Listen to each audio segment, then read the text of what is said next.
की क्लास में हम लोगों ने पढ़ लिया था क्या, WBC, RBC, प्लेटलेट वगैरह हम लोगों ने जान लिया था क्या होता है। तो आज हम जानने वाले हैं कि शिराएं कितनी होती है, 2 शिराएं।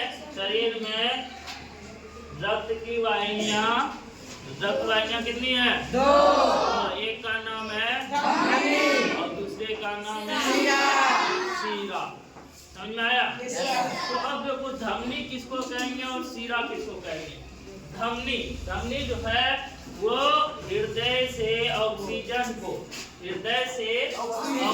समृद्ध रक्त, यानी खून जो है वो ऑक्सीजन के साथ जो रहता है उसको क्या कहते हैं, ऑक्सीजन समृद्ध रक्त।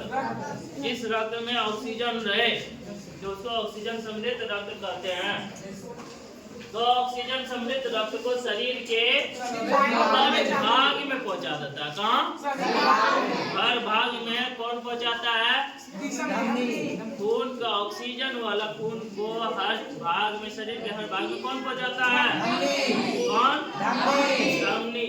वही शिरा वो क्या करता है, रक्त से CO2 समृद्ध यानी कार्बन डाइऑक्साइड जो वाला जो खून है उसको कहाँ तक ले जाता है, रक्त को शरीर के सभी भागों से। यानी ये क्या धमनी क्या किया, हृदय से क्या किया, ये हार्ट से खून को कहाँ तक ले गया, शरीर के सभी भागों तक। लेकिन वही शिरा जो है वो शरीर के हर भाग से ऑक्सीजन नहीं, कार्बन डाइऑक्साइड वाला खून जो है वो फिर कहाँ ले गया, कहाँ पे, फेफड़ा में ले गया, में ले गया, दिल में ले गया ना। और तो वो क्या कहलाएगी, शिरा कहलाती है। धमनी और शिरा में कोई अंतर है? नहीं है। समझ में आ गया? धमनी किसको कहेंगे, शिरा किसको कहेंगे?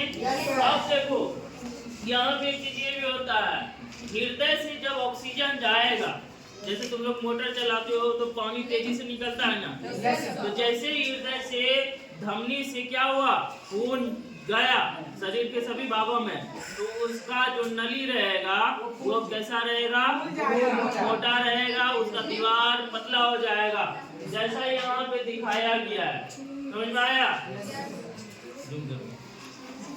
और अब देखो उसके बाद तब बताएंगे कि कैसे ये काम करता है, ठीक है। उसके बाद है स्पंदन दर। क्या है? स्पंदन दर किसको कहते हैं? स्पंदन समझते हो? कभी कोई आदमी बोलता है कि बेहोश हो गया तो उसका क्या करते हो? नाड़ी छूते हो? नाड़ी छू के एकदम शांत होके ये पता करते हो कि इसका धड़कन धड़क रहा है। हाँ, वो कैसा धक धक धक धक धक धक ऐसे होता है ना, उसी को कहते हैं स्पंदन दर। तो प्रति मिनट स्पंदन कितना होता है? एक सामान्य आदमी जब नॉर्मल बैठा रहेगा या बोलेगा तो उसका अगर नाड़ी छू के देखोगे तो वो कितना बार ये होगा, धड़केगा, धक धक सुनाई देगा। एक देखते हो आला, जानते हो आम बाजार में आला कहा जाता है, कान में जो लगा हुआ रहता है उसका नाम है शायद स्टेथोस्कोप। इस तरह रहता है, देखो यहाँ से ये तार रहता है, ये कान में घुसाते हो ना, और यहाँ पे ऐसे करके ये वाला भाग कहाँ पे, छाती के बाएं साइड में दिल रहता है, यहाँ पे ऐसे रख के कान में लगाता है। अगर इससे पता नहीं चले तो उससे पता चलता है, बहुत जोर से लगेगा कान। हाँ, समझ में आया? कोई यूज किए हो? तो वही उससे सामान्य आदमी का जो स्पंदन दर रहता है यानी धड़कन रहता है वो कितना से कितना रहता है, 72 से 80। लेकिन सवाल जब कर देता है कि इंसान का दिल 1 मिनट में कितना बार धड़कता है तो बोलते हैं 72, लेकिन 72 से 80 तक रहता है। हाँ, और लेकिन वही कोई आदमी झगड़ा कर लिया या दौड़ के आ रहा है, खेल के आ रहा है, तो उस वक्त उसका स्पंदन दर जो है यानी धड़कन जो है वो और ज्यादा बढ़ जाएगा, घटेगा नहीं बल्कि बढ़ जाएगा। समझ में आया? अब देखो यहाँ पे ये क्या है, अभी हम लोगों ने जाना धमनी और शिरा। क्या जाना? धमनी और शिरा।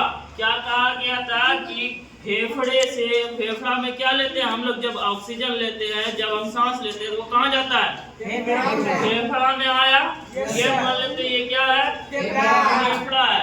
जब वहाँ आया तो वहाँ से क्या, जो वहाँ से कौन सा धमनी जो है वो ऑक्सीजन रहित इसको, ब्लड को, खून को कहाँ ले गया? हृदय से कोशिका में। तो वो हमेशा फूला हुआ रहेगा। तो देखो यहाँ पे ये एरो क्या बता रहा है? फुफ्फुस चीरा, यानी ये फुफ्फुस है। फुफ्फुस किसको कहेंगे? फेफड़े। किसको कहेंगे? फेफड़े को कहते हैं ना। तो वहाँ से कहाँ गया? हृदय। कहाँ गया? हृदय। हृदय से फिर कहाँ गया? कोशिका। कोशिका। कोशिका जो है वो क्या है? शरीर की सबसे छोटी इकाई। शरीर की सबसे छोटी इकाई। सबसे छोटी इकाई क्या है? कोशिका। कोशिका। लेकिन कोशिका, जब कोशिका, बहुत सारा कोशिका एक साथ मिल जाता है तो उसको क्या कहते हैं? ऊतक। क्या कहते हैं? कोशिकाओं के समूह को ऊतक कहते हैं। जब बहुत सारे ऊतक मिल गए तब क्या कहेंगे? अंग। उसके बाद बहुत सारे अंग मिले तो कोशिका अंग। उसके बाद अंग तंत्र। फिर तब क्या बना? शरीर बना। जैसे हम लोग अभी खड़े हैं, पढ़ रहे हैं, सुन रहे हैं, अच्छे से समझ रहे हैं, तो हमारा क्या है? पूरा शरीर है ना। तो यहाँ पे देखो ये क्या हुआ? धमनी से कहाँ तक गया? कौन सा ब्लड गया? आरबीसी गया। कौन सा ब्लड गया? ऑक्सीजन से ब्लड गया ना। कहाँ तक गया? कोशिका तक। फिर यहाँ से सीधा से होते हुए कार्बन डाइऑक्साइड वाला कहाँ गया? कहाँ पे? हृदय में। तो उसकी नली जो होगी वो कैसा होगा? उसके मुकाबले में पतला। ये नहीं कि पूरा पतला हो जाएगा, धमनी के मुकाबले में वो पतला होगा। धमनी थोड़ा मोटा होगा और सीरा थोड़ा पतला होगा। फिर वो कहाँ गया? हृदय में गया ना। हृदय से फिर वो जब हम सांस छोड़ते हैं तो कार्बन डाइऑक्साइड कहाँ निकल जाता है? बाहर निकल जाता है। समझ में आ गया?